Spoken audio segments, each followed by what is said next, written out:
some kind of values are what keep me anchored in a completely empty void of the universe, where it's like you don't have the, well, it's like, I don't know, I'm like, I could try, I don't know. No, that's good, man. I'm like, who am I here with?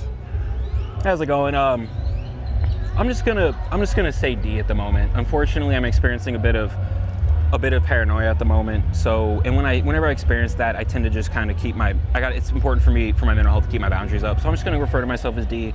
But yeah, I've been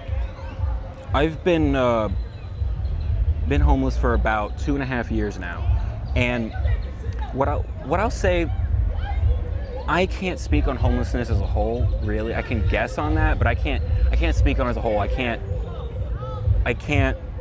All I can say is on my own experience, and it's even, as I was saying too. What was your name? My name's Caleb. As I was saying to Caleb earlier before we started shooting, it's difficult to even, the first 1 month, 2 months, 3 months of being homeless, those formative moments of being homeless, when it's first being out in the first, like for me, like when it started, I can't even describe what that's like now to myself, even though, like 2.5 years later, because there's a term in the prison community called dug in, when like an inmate, I guess like when they have a cell, they have a block they're on, they're in a prison, they're like a block, they got things situated, they have a certain routine, they got their cell the way they want it, and I like equating that slang term to my experience with homelessness, because I feel like I've been dug in. It feels like a war on poverty, and I'm at the front lines, and I'm like a private, or maybe I don't know, sometimes I think of myself as a private first class due to character, but I don't know. But when it's those first few months were interesting, and those were probably, I wish I remembered them more, because having that shock of not, like, I had some money. Before I was on the street, I don't know, I guess.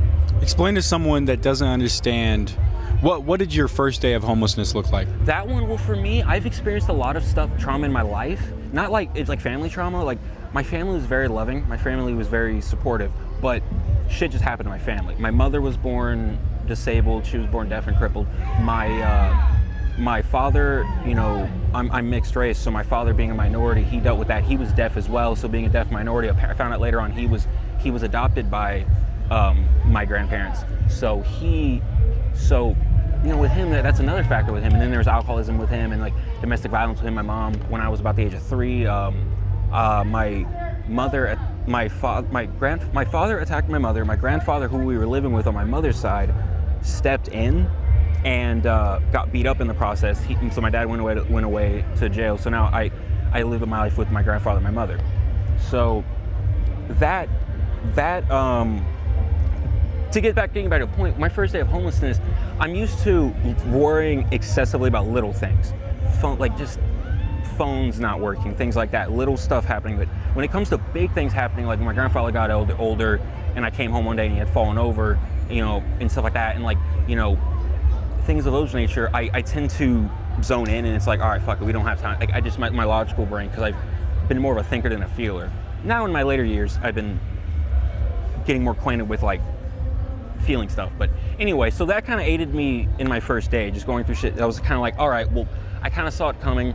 I was a little bit prepared. I already had a bag packed and everything. So when I came back to the halfway house I was staying at, and when I came back to the halfway house I was staying at, and I realized my lock didn't work, my stuff was on the street, my stuff was still there, but it was a shock though. The first night was a shock, because the luggage I had bought, it was noon from Target, the wheels were not right. If you ever become homeless or need good luggage, get ones that have rollerblade wheels. Those work the best from my experience and from what I see of other people. Mine didn't last the night. I had taken them from where I was at on the east side around here, spent my first night on a picnic table.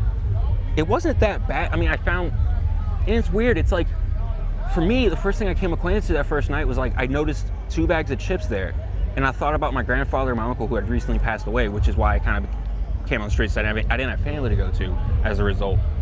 So, and my grandfather was like my father figure, like that was my father as far as I'm concerned.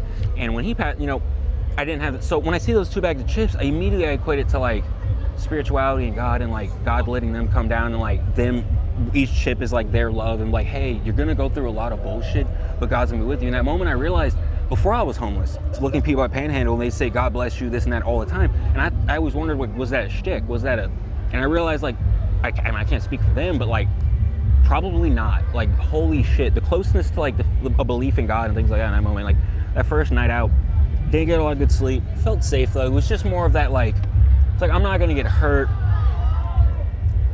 It's like, I'm not gonna get hurt, I'm not gonna get hurt, I'm not gonna get attacked or anything, because like I'm just used to it. I mean, I kind of knew the area and stuff, but aside from that, it was a rough night. And then I got to really where I was going, which was a place where I'm more familiar with. I'll leave it at that. Like, well, let me ask you this, man. What would you say to someone that says homelessness either makes you or breaks you? That's black and white thinking. I think my therapist would, if I said that to a therapist, they would challenge it as black and white thinking. I don't believe in black and white thinking at this point, or I always like to challenge it. It make you or break you. It's not that. It's not a make or break. You're not either, if you're not made, you're not broke. Just because you don't achieve greatness in every way doesn't mean you're a broken person, and just because you fail at a few things doesn't mean you're broken. So you're never made or broken. You're always, it's like this guy told me, it's like this occupational therapist told me when I kind of broke down and told him, like, I didn't know how to take care of my family. My uncle's getting older, my mother's crippled, fucking blah, blah, blah. I don't want to take care of it. I feel like I'm neglecting my people, even like, cause like I didn't, it felt almost like laziness. But later on talking to therapists, they challenged it. One therapist challenged it, like, are you lazy or are you not disciplined? Because laziness is when you just don't want to do something. Discipline is when you just you don't have the discipline to do it. But anyway, in that sense, I forgot what I was saying, but in that sense, homelessness. We met each other on a bus, what, 1 week, 2 weeks ago? Yeah, several days ago. Roughly? Yeah, roughly several days ago. There was What was your claim? You said something interesting to me that caught my attention. One thing, it's kind of a slogan I like to come up with, because I really like to view this as like a civil rights movement, because I think homeless rights are civil rights, and I like to look at this as like a new, because Martin Luther King would, if he had not been assassinated, he would have planned to like continue his movement with poverty. But anyway, what I had said on the bus, one thing I said on the bus was something I came up with, was that people call it camping, and even in the legal definitions, it's called camping. To legally call it camping, it's not. It softens the language and makes it easier to push legislation that's harmful to homeless people, harmless to people, and it's not even homeless, it's impoverished people. And for me, they're not really camps, because camping is something I would say camping is something people do on vacation for leisure. It's a leisure activity someone does on vacation. This isn't fun for us, and we're not on vacation. And So what's your term for it? Because you said slums. Yeah, I think slums is the best accurate term. Tent cities is bad too, because cities have plumbing, cities have like actual infrastructure. This is slums. What about for mega homeless camps in the woods? What would you call that? Would that be camping, or would that be slums? I would still call them slums. It's camping style, maybe.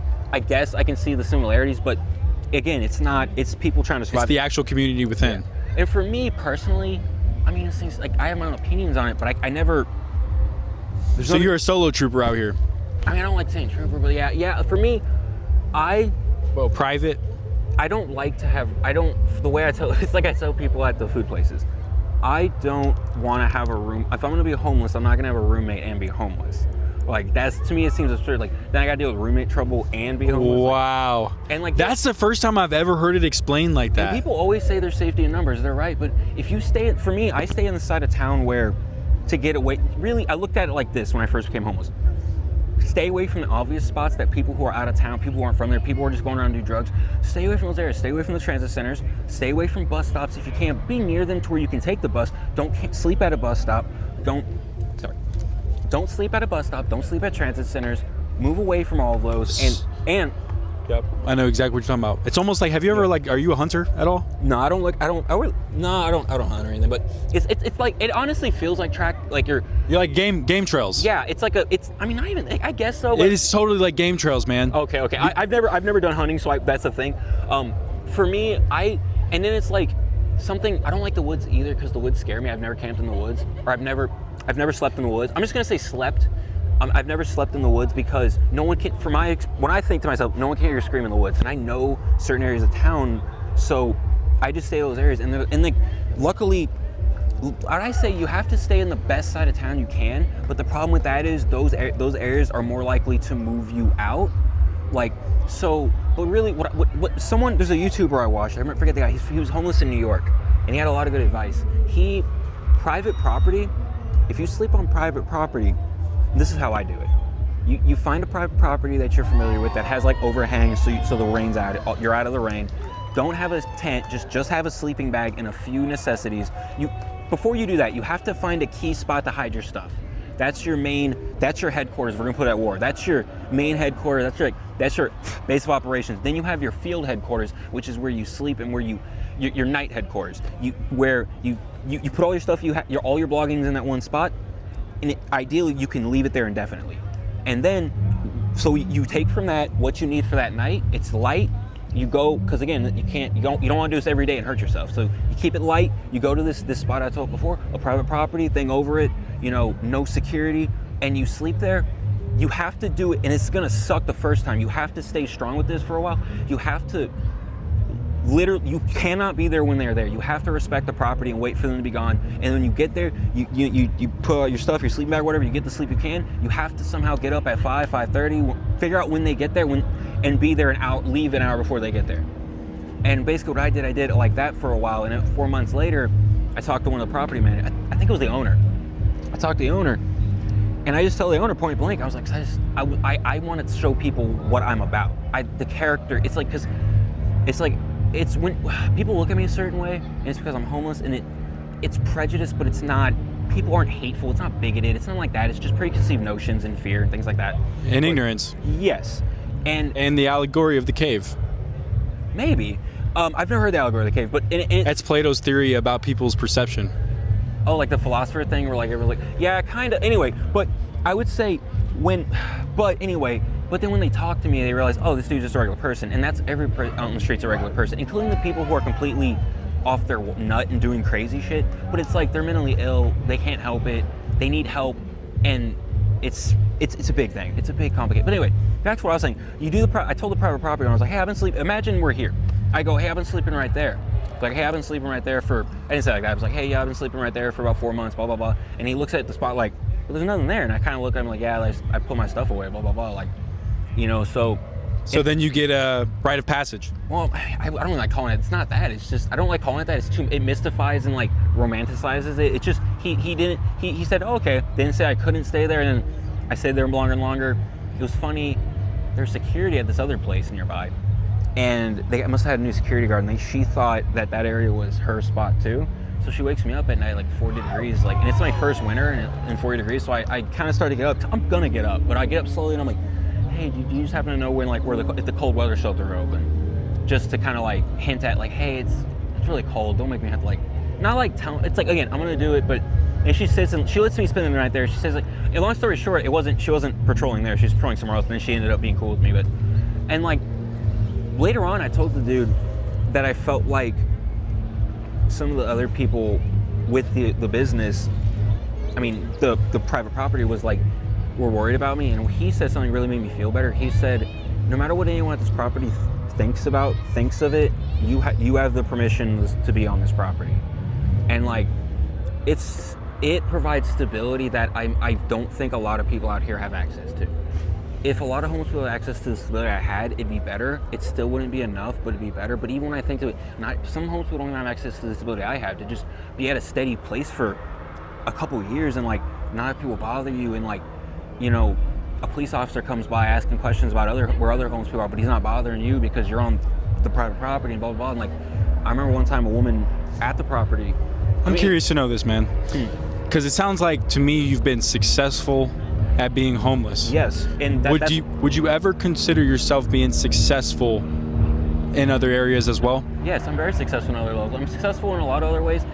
Homelessness is not all I am. It's not all I've been. I don't mean to be that disrespectful at all. I'm not saying no. Yes, sir. No. But I mean that in a manner of, I know you help the community out here, man. I know that in your own way. But I'm saying words, if you had like maybe a job or a skill set that you have, you could apply that, you know, and leverage that way. That for me, first, I'm laying the groundwork. First, for right now, you said I'm successful being homeless. I need to continue to be successful at being homeless and navigating this, and then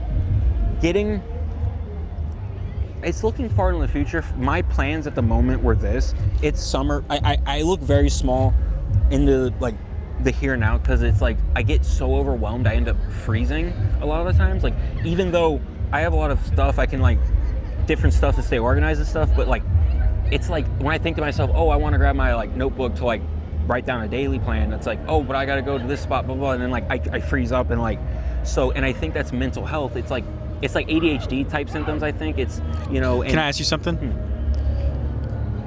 Would you say this lifestyle is healing in some ways to mental illness? Describe the lifestyle. I would say this lifestyle that you live, man, the one that you partake in, would you say that heals you as a person? I'd have to describe specific parts of it, and because like let me ask you this, does it heal you, man?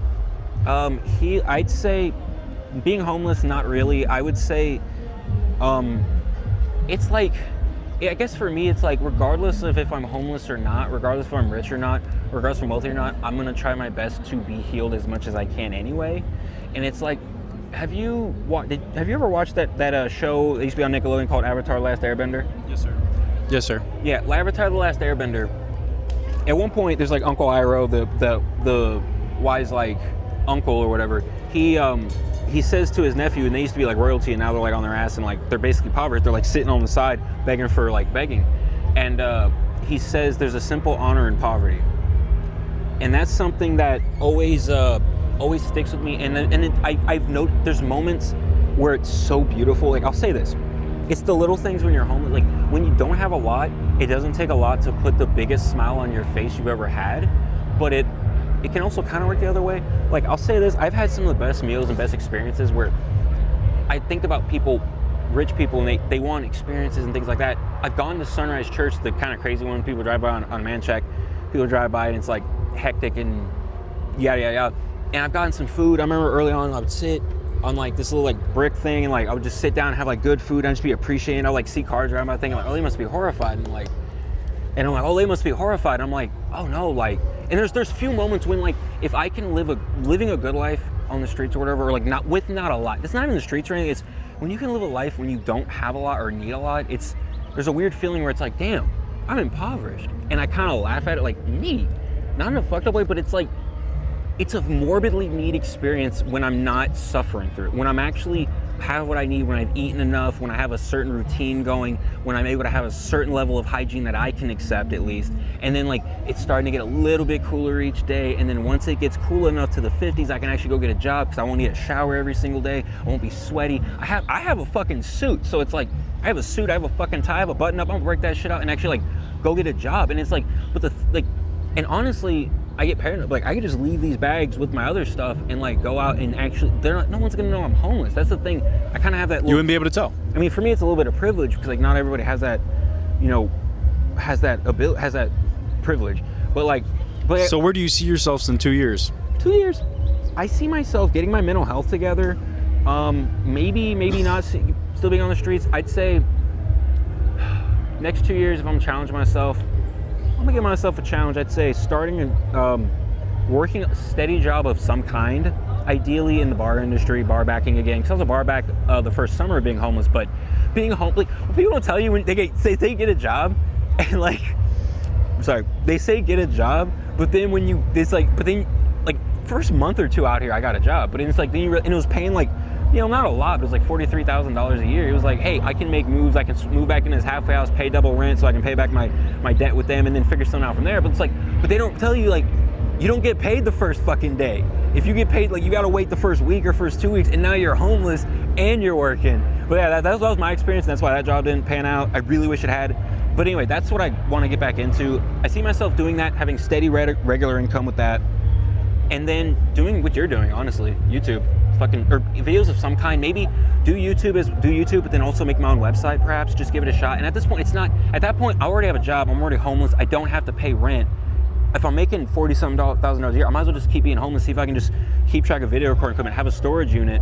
Now I'm not, and then it's like, this is where my ambition is, and it's like if I can make videos and make my own website, hey, it's like, who cares if it gets successful or not? I'm just doing it just to do it. I don't have really a lot of needs at this point.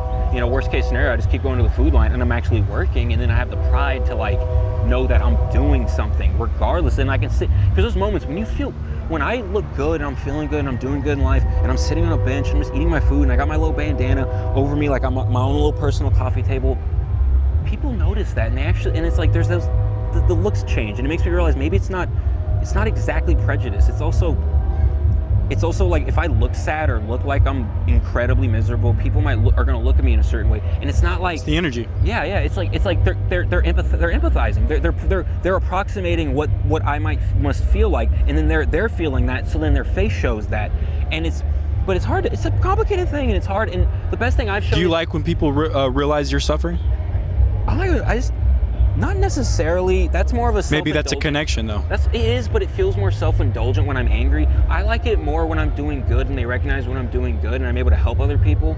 It is nice when someone recognizes my suffering, but I like it when people come up and help. It's usually more, you find that solutions for suffering. Yeah, I find it more in the. Dude, we could probably talk all day, man. I want to say this. Would you be interested in doing a follow-up interview? I might. I just, like I said about the paranoia, next at the right time at the right place, right? Yeah. I get nervous about things. It's like, man, well, I think you really think in depth, and at a lot of people that would connect to you. Yeah. If you could be found anywhere, I'm not saying you could be, where could we find you to hear more from you? You'll just see me around. I don't. Again, that's where the paranoia comes in. I like to just, and it's not like, it's just. I mean, in terms of like social media, maybe. Oh, I'm not on social media right now. I forgot my password to my social media or whatever, so I haven't been able to get on it for some time. I have no idea. If someone wants to reach out to you, they can reach you through me, right? I'll probably just make, if anything, I'd probably just make a new social media. I don't know. I'm not, for me right now, I'm not, it's like a day at a time, and I'm going to say something. When I mentioned to you where you'll be at in the next 2 years, you seem very aware of what you need to do and at the time you need to do it. But I have to do it. I also have to keep going to these meetings with my social workers that I have access to through mental health services, and I have to keep seeing them. The thing that sucks is like they're not. From my perspective, it's like it sounds narcissistic. It's like I feel like I'm smarter than them. That's not it. It's like they can only be so effective. They can't show me exactly what to do to be successful. I have to come to them for them to be effective, I have to be the leader and come at them with the game plan and be like, this is what I want to work on and this is what I think I need to do. Here's how I want you to help me with it. And then I've noticed that's when I have the Here's my thing with that. But anyway. You can't be someone's therapist if you haven't in real time discovered their actual reality day to day. Because if you're stuck in a bubble, there's no way to connect with you. I will say this though, they are good about this. It's multiple people. They have what we call peer support specialists, and it's people who have basically been homeless, been drug addicts, been this, been that. And for me, disclaimer, I'm a drug addict, but it's marijuana. I rarely drink. I don't do meth, don't do hard drugs. So. Well, man, you know what? I really look forward to doing another interview with you, man, and following you along your journey, because I think the world really needs to hear from people like you. I really think you should start a YouTube channel. Yeah, I think I'm gonna start one. Unfortunately, this might be the last one we make, unless I get my YouTube channel up running, and then we might be like maybe do some collaborations and stuff. Yeah. But for right now, I'm gonna kind of just build your character. Yeah. Work on your mental health. Yeah, that's got to be the first and foremost. Because what sucks is like, when I'm not doing my mental health, I get paranoid like now, but right now I'm able to check it because I'm on medication and things like that. And I realize it's gonna happen regardless, but when I'm not able to check it, I'll feel like people are out to get me and I'll hear conversations, think people are talking about me. And it's like, what's fucked up, when people who are crazy and mentally ill, they're less likely to hurt you. They're more likely to get hurt by somebody else. And I've experienced that firsthand when like I've blown up on the wrong person and like they've hit me and this and that. So it's like, but being on medication, focusing on mental health, it's been very beneficial. I believe soon we'll do a collaboration. Yeah, shit. Just gotta learn how to do it. I'll get to it. Yeah. If you would share a message with the world, everybody heard it at the same time, what would you say? Yeah, message to the world. A little too, I don't know. I have good little quips and shit, but I don't know right now. Shit, I would just say, homeless rights are civil rights, in that it's a form of civil rights, in that, yeah. Oh no, I'll say this. No, here's one. Here's it. Here we go. If you provide people with more stability, they will act more stable. God bless you, sir. We're praying for you. Yeah. And thank you for tuning in. Oh shit.